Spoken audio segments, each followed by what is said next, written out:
Hello and welcome to ICT classes. आज हम लोग गुलाम वंश से related top 20 most important questions discuss करने वाले हैं। ये सारे क्वेश्चंस ऑलरेडी किसी ना किसी एग्जाम में पूछा हुआ है, इसलिए जितने भी आने वाले एग्जाम हैं उसके लिए ये सारे क्वेश्चंस बेहद ही इंपॉर्टेंट हो जाते हैं। तो वीडियो को आप लास्ट तक जरूर देखें। ओके, चलिए हम लोग वीडियो को स्टार्ट करते हैं। आज का फर्स्ट क्वेश्चन है, वह युद्ध जो भारत में मुस्लिम शक्ति का स्थापना किया था। मुस्लिम शक्ति का स्थापना किया था वो कौन सा युद्ध था? ऑप्शन बी सही हो जाएगा, तराइन का दूसरा युद्ध। तराइन का दूसरा युद्ध कब हुआ था? 1192 ईस्वी में। 1192 ईस्वी में हुआ था। किसके किसके बीच में हुआ था? पृथ्वीराज चौहान और मोहम्मद गौरी के बीच में। ठीक है, कौन जीता था इस युद्ध को? मोहम्मद गौरी ने इस युद्ध को जीत गया था। और 1191 ईस्वी में तराइन का फर्स्ट बैटल हुआ था, तराइन का फर्स्ट युद्ध। ये भी मोहम्मद गौरी और राज चौहान के बीच में हुआ था। ये युद्ध को पृथ्वीराज चौहान ने जीता था। Means first battle of Tarain किसने जीता था? पृथ्वीराज ने। और सेकेंड किसने जीता था? मोहम्मद गौरी ने। ठीक है, चलिए हम लोग ये सब युद्ध भी डिस्कस कर लेते हैं। पानीपत का प्रथम युद्ध कब हुआ था? पहला युद्ध 1526 ईस्वी में। 1526 ईस्वी में हुआ था। किसके किसके बीच हुआ था? बाबर और इब्राहिम लोदी। बाबर ने इब्राहिम लोदी को हरा दिया और आपका मुगल वंश का स्थापना किया। और यहाँ पे दिल्ली सल्तनत का इंत हो जाता है। ठीक है, यहाँ पे दिल्ली सल्तनत खत्म होता है और यहाँ पे मुगल वंश का स्थापना हो जाता है। किसने किया? बाबर ने। पानीपत का हम लोग सेकेंड बैटल भी देख लेते हैं। ये कब हुआ था? 1556 ईस्वी में। 1556 ईस्वी में किसके किसके बीच में हुआ था? तो ये आपका हुआ था हेमू और अकबर की सेना के बीच में। ठीक है, कौन जीता था? अकबर की सेना जीता था। कहीं कहीं आपको हेमू और बैरम खां भी लिखा हुआ मिल सकता है। तो इस क्वेश्चन से हम लोग इतना चीज सीखे। चलिए हम लोग नेक्स्ट क्वेश्चन को डिस्कस करते हैं। और हाँ, हर एक क्वेश्चन में आपको यहाँ पे डिस्क्राइब मिल जाएगा कि ये क्वेश्चन कौन से एग्जाम में पूछा हुआ है। एटलीस्ट हम एक एग्जाम को यहाँ पे डिस्क्राइब किए हैं। ऐसा नहीं है कि ये क्वेश्चन एक ही एग्जाम में पूछा हुआ, बहुत सारे एग्जाम में पूछा हुआ, बट हम यहाँ पे एटलीस्ट एक एग्जाम को डिस्क्राइब किए हुए हैं। चलिए हम लोग नेक्स्ट क्वेश्चन देखते हैं। नेक्स्ट क्वेश्चन है, लाख बख्श की उपाधि किस शासक को दी गई थी? ऑप्शन नंबर डी सही हो जाएगा, कुतुबुद्दीन ऐबक को दिया गया था। ठीक है, कुतुबुद्दीन ऐबक। देखिए लाख बख्श का क्या मीनिंग होता है? लाख बख्श का मीनिंग होता है लाखों में दान देने वाला। ठीक है, कुतुबुद्दीन ऐबक जो था वो मोहम्मद गौरी का गुलाम था। कौन था? मोहम्मद गौरी का गुलाम था। एक्चुअल में हुआ ये कि जब तराइन का सेकेंड वॉर खत्म हुआ, तराइन का जो दूसरा युद्ध था वो खत्म हुआ कब? 1192 ईस्वी में। उसके बाद कुतुबुद्दीन ऐबक 1206 ईस्वी में किस वंश का स्थापना किया? ये दिल्ली सल्तनत का स्थापना किया। कौन? कुतुबुद्दीन ऐबक। ठीक है, चलिए हम लोग नेक्स्ट क्वेश्चन डिस्कस करते हैं। और नेक्स्ट क्वेश्चन से, वह मुस्लिम आक्रमणकारी जिसने नालंदा विश्वविद्यालय को नष्ट किया था, कौन था वो? मोहम्मद बिन बख्तियार। ऑप्शन नंबर सी सही हो जाएगा। ठीक है, ये कौन था? तो ये था कुतुबुद्दीन ऐबक का सेना प्रमुख। ठीक है, इन्होंने नालंदा एवं विक्रमाशील विश्वविद्यालय को नष्ट किया और वहां के जो सांस्कृतिक ग्रंथ थे उसको इन्होंने क्या किया? जला दिया। ठीक है, ये जितने भी ग्रंथ थे ये भारत का अमूल्य धरोहर थे। अमूल्य मीन्स जिसका आप मूल्य नहीं लगा सकते। ठीक है, चलिए हम लोग नेक्स्ट क्वेश्चन डिस्कस करते हैं। ये भी क्वेश्चन देखिए एसएससी सीजीएल 2011 में पूछा हुआ है। ठीक है, चलिए नेक्स्ट क्वेश्चन, निम्न में से किस तोमर शासक ने दिल्ली शहर की नींव रखी? किसने रखा था? अनंगपाल। अनंगपाल। अनंगपाल किस वंश से है? तो देखिए ये चंद्रवंशी वंश के राजपूत शासक थे। ठीक है, चंद्रवंशी वंश के राजपूत शासक थे। इन्होंने 736 ईस्वी में लालकोट शहर की स्थापना की। लालकोट शहर ये कहाँ पे है? ये दिल्ली में ही है। ठीक है, लालकोट शहर। तो इसीलिए इनको दिल्ली शहर की नींव रखने का इसको श्रेय जाता है। किसको? अनंगपाल को। ठीक है, बट जो इल्तुतमिश था उसके काल में जो दिल्ली है वो सत्ता का केंद्र बना। सत्ता का केंद्र मीन्स वहां से शासन चलने लगा। ठीक है, तो किसके शासनकाल में बना था? ये इल्तुतमिश के शासनकाल में बना था। चलिए हम लोग नेक्स्ट क्वेश्चन डिस्कस करते हैं। पहली मुस्लिम महिला जिसने भारत में शासन किया, कौन थी वो? Razia Sultan. Option number A, Razia Sultan. Razia Sultan किसकी पुत्री थी? ये भी क्वेश्चन एग्जाम में बार बार आता है। तो किसकी पुत्री थी? इल्तुतमिश की। ठीक है, इन्होंने कितने दिनों तक शासन किया? तो 1236 से 1240 तक, लगभग 4 सालों तक। दिल्ली सल्तनत की ये पहली और अंतिम महिला शासिका थी। रजिया सुल्तान किसके द्वारा चुना गया था? तो ये दिल्ली के जनता के द्वारा चुनी गई थी। ठीक है, बट एक दिन ऐसा हुआ, कैथल एक जगह का नाम है। क्या? कैथल। कैथल के निकट में रजिया और उसके पति अल्तुनिया को डकैतों ने घेर करके मार डाला। ठीक है। उसके बाद वहाँ से इनका शासनकाल खत्म हो गया। और भारत की पहली महिला शासिका कौन थी, ये आपके माइंड में एक जरूर क्वेश्चन आ रहा होगा। रजिया सुल्तान जो थी वो दिल्ली सल्तनत की पहली महिला शासिका थी, बट भारत की पहली महिला शासिका कौन थी, तो यहाँ पे आपका होगा आंसर रानी दिद्दा, ठीक है, रानी दिद्दा। भारत में किस क्षेत्र में, तो भारत के कश्मीर वाला जो क्षेत्र है उसमें ये शासन की थी, ठीक है। चलिए हम लोग नेक्स्ट क्वेश्चन डिस्कस करते हैं। और आज का नेक्स्ट क्वेश्चन है, इल्तुतमिश ने कहाँ शिक्षा का केंद्र स्थापित किया, तह नहीं होगा, यहाँ पे होगा था, ठीक है। कहाँ पे किया था, तो यहाँ पे आपका ऑप्शन नंबर सही हो जाएगा डी, दिल्ली में किया था, ठीक है, दिल्ली में किया था। देखिए ये जो इल्तुतमिश था ये 1211 से 1236 तक दिल्ली सल्तनत में गुलाम वंश का प्रमुख शासक था। प्रमुख शासक का मतलब हुआ कि एक्चुअल में इनको वास्तविक संस्थापक कहा जाता है, ठीक है। इन्होंने क्या किया कि जो दिल्ली सल्तनत था उसका नींव मजबूत किया, मतलब उसको स्ट्रॉन्ग किया, ठीक है। इसके शासनकाल के दौरान ही दिल्ली में एक शैक्षणिक एवं कला का केंद्र बना। कुतुब मीनार को इल्तुतमिश ने पूरा करवाया था, जो कुतुब मीनार है उसको इल्तुतमिश ने पूरा किया था। आप हमको कमेंट करके ये बताइए कि कुतुब मीनार स्टार्ट किसने किया था बनाने का, ठीक है। चलिए हम लोग नेक्स्ट क्वेश्चन डिस्कस करते हैं। नेक्स्ट क्वेश्चन है, रजिया सुल्तान पहली महिला जो दिल्ली की गद्दी पर बैठी थी वह किसकी पुत्री थी। अभी हम लोग डिस्कस कर लेते पहले ही, किसकी पुत्री थी वो, इल्तुतमिश की पुत्री थी। कितने दिनों तक शासन की थी, 1236 से 1240 तक इन्होंने शासन की थी, ठीक है।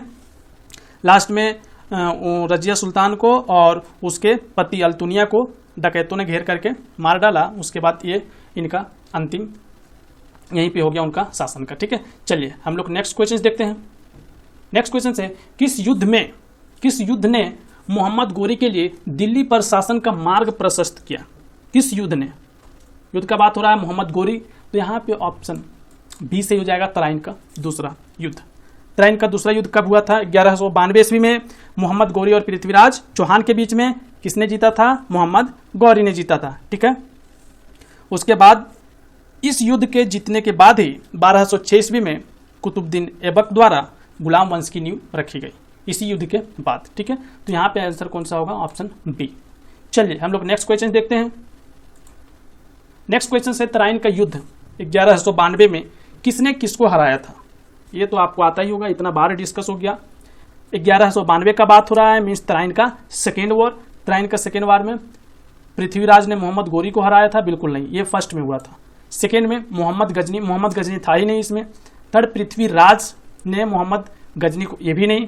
मोहम्मद गौरी ने पृथ्वीराज को हराया था, ठीक है।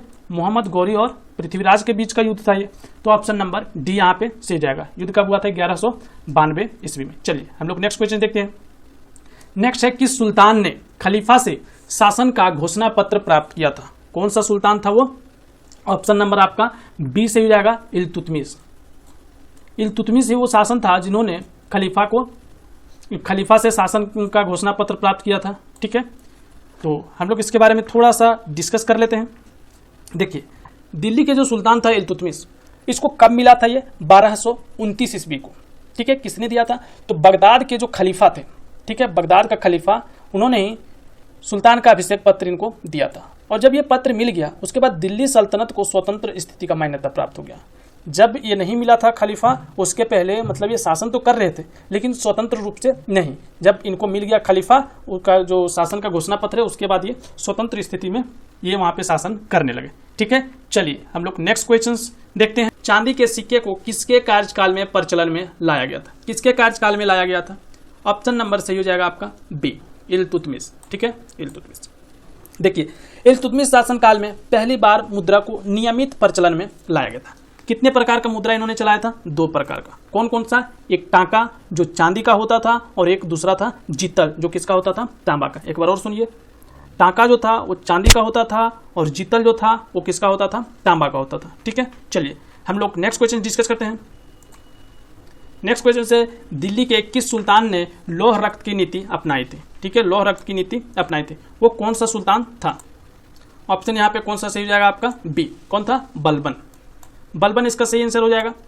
चलिए बलबन जो था वो दिल्ली सल्तनत का 9वां शासक था। क्या था, 9वां शासक था।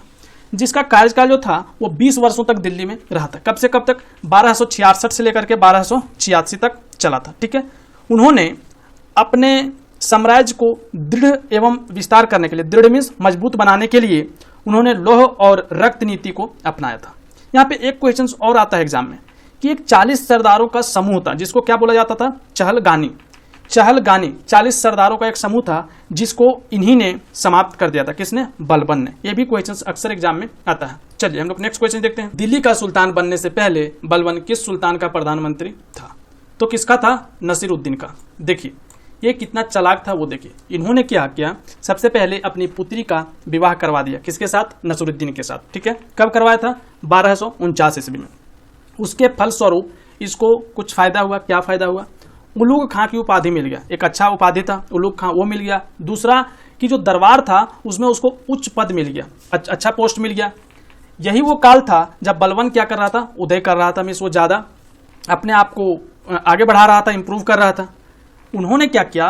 जो सुल्तान था, कौन? नसीरुद्दीन, उसको बाद में हत्या कर दिया। कैसे हत्या किया? उसको विष दे दिया। विष मीन्स जहर दे करके उसका हत्या कर दिया। ठीक है, तो ये चीज आप याद रखें। ये भी क्वेश्चन 2011 CHSL में पूछा गया। चलिए हम लोग नेक्स्ट क्वेश्चन डिस्कस करते हैं। नेक्स्ट क्वेश्चन से दिल्ली सल्तनत की शुरुआत कब हुई? ये क्वेश्चन तो आपको आधी हो गया होगा। कब हुआ था? 1206 ईस्वी में। Option number B. ठीक है, चलिए फिर हम लोग एक बार यहाँ पे रिवीजन कर लेते हैं। दिल्ली सल्तनत का शुरुआत 1206 ईस्वी में हुआ था। ठीक है, पानीपत जो युद्ध हुआ था कब? 1526 ईस्वी में। उस समय ये अंत हो गया। टोटल कितना सालों तक शासन चला यहाँ पे? 320 वर्ष तक यहाँ पे शासन चला। इसका संस्थापक कौन था? कुतुबुद्दीन ऐबक। और जब इंड हो रहा था उस समय इसका शासक कौन था? तो इब्राहिम लोदी। किसने उनको हराया था? बाबर ने। ठीक है, चलिए हम लोग नेक्स्ट क्वेश्चन देखते हैं। निम्न में किसको पृथ्वीराज चौहान ने तराइन की पहले युद्ध में हराया था? कौन था वो? मोहम्मद गौरी। Option C. तराइन का प्रथम युद्ध कब हुआ था? 1191 ईस्वी में। ठीक है, 1191 ईस्वी में। 1191 ईस्वी में पृथ्वीराज चौहान जीता था और 1192 ईस्वी में हुआ था तराइन का दूसरा युद्ध। उसमें किसने जीता था? पृथ्वीराज चौहान हार गए थे, मोहम्मद गौरी जीत गए थे। चलिए हम लोग नेक्स्ट क्वेश्चन डिस्कस करते हैं। दिल्ली सल्तनत का उदारक था। कौन था दिल्ली सल्तनत का उदारक? यहाँ पे ऑप्शन नंबर सही हो जाएगा ए, गयासुद्दीन बलबन। हाँ, गयासुद्दीन बलबन। देखिए ध्यान से थोड़ा सुनिएगा। इन्होंने क्या किया? अपने साम्राज्य को सुदृढ़ मतलब मजबूत बनाने के लिए इन्होंने सबसे पहला काम जो किया, जो इल्तुतमिश के द्वारा बनाया गया था, 40 सरदारों का एक समूह चहलगानी, उसको समाप्त कर दिया। ठीक है, और लौह और रक्त की नीति को अपनाया था। ठीक है, इनका शासनकाल कब से कब तक था? 1266 से लेकर 1286 तक, अप्रॉक्स 20 वर्ष तक। और इन्होंने क्या किया था? फारसी परंपरा का पर आधारित 2 एथी था। कौन? एक था सिजदा प्रथा और दूसरा था पाबोस प्रथा। जो सिजदा प्रथा था इसका क्या मीनिंग होता है? इसका मीनिंग होता है घुटनों पर बैठकर सुल्तान के सामने सिर झुकाना। एक प्रथा होता है सिजदा, और दूसरा प्रथा होता है पाबोस। ये क्या होता है? पैर को चूमना। ठीक है, पैर को चूमना ये दूसरा प्रथा होता है। इस दोनों प्रथा को इन्होंने क्या किया? प्रचलन में लाया। ठीक है, और फारसी रीति रिवाज पर आधारित एक नवरोज त्योहार है, इसको भी इन्होंने शुरू करवाया था। और इन्होंने दिल्ली सल्तनत में राजत्व का सिद्धांत भी सबसे पहले दिया था। ये भी क्वेश्चन एग्जाम में आता है। ठीक है, चलिए हम लोग नेक्स्ट क्वेश्चन डिस्कस करते हैं। नेक्स्ट क्वेश्चन से मोहम्मद गौरी ने पृथ्वीराज चौहान को किस युद्ध में हराया था? मोहम्मद गौरी ने पृथ्वीराज चौहान को हराया था। मोहम्मद गौरी हराया था, इसका मतलब है तराइन का सेकेंड युद्ध 1192 ईस्वी में। ठीक है, बार बार हम लोग इसको डिस्कस किए हैं, यहाँ पे हम लोग इतना ही डिस्कस करते हैं। चलिए हम लोग नेक्स्ट क्वेश्चन देखते हैं। तराइन का युद्ध किस वर्ष लड़ा गया? तो आपके माइंड में क्वेश्चन आएगा कि तराइन का युद्ध तो 2 बार लड़ा गया था, एक 1191 में, 1192 में। बट यहाँ पे आपको दोनों तो युद्ध था तराइन का, यहाँ पे ऑप्शन में आपको एक ही दिख रहा है 1191, तो इसका आंसर यही सही हो जाएगा। बट अगर ऑप्शन में 1191 1192 दोनों होता तो आपको क्वेश्चंस में दिया हुआ होता तराइन का प्रथम युद्ध या तो द्वितीय युद्ध। ठीक है, आपको पता है तराइन का प्रथम युद्ध किसके किसके बीच में हुआ था? मोहम्मद गौरी और पृथ्वीराज चौहान के बीच में, जिसमें पृथ्वीराज चौहान जीत गया था। और 1192 में तराइन का सेकेंड युद्ध हुआ था, उसमें किसने जीता था? मोहम्मद गौरी ने। चलिए नेक्स्ट क्वेश्चन हम लोग देखते हैं। निम्न में से किस सुल्तान का मृत्यु पोलो या चेस खेलते हुए हो गया था? ऑप्शन नंबर डी सही हो जाएगा, कुतुबुद्दीन ऐबक का। कुतुबुद्दीन ऐबक। देखिए एक्चुअल में हुआ क्या था। दिल्ली सल्तनत के जो पहले सुल्तान थे, ये सबसे पहले सुल्तान थे और ये गुलाम वंश का संस्थापक भी थे, कुतुबुद्दीन ऐबक।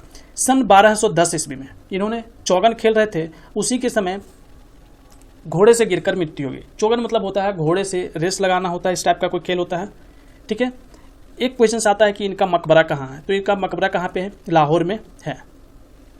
और इनकी जो उदारता था, इसी के लिए इनको लाख बख्श की उपाधि भी दी गई थी। ये मोहम्मद गोरी का वफादार गुलाम था। इन्होंने 2 और काम किए थे, एक 2.5 दिन का जो झोपड़ा था अजमेर में, और जो कुतुब मीनार जो था दिल्ली में, ये दोनों को इन्हीं ने स्टार्ट करवाया था और बनवाया था, ठीक है।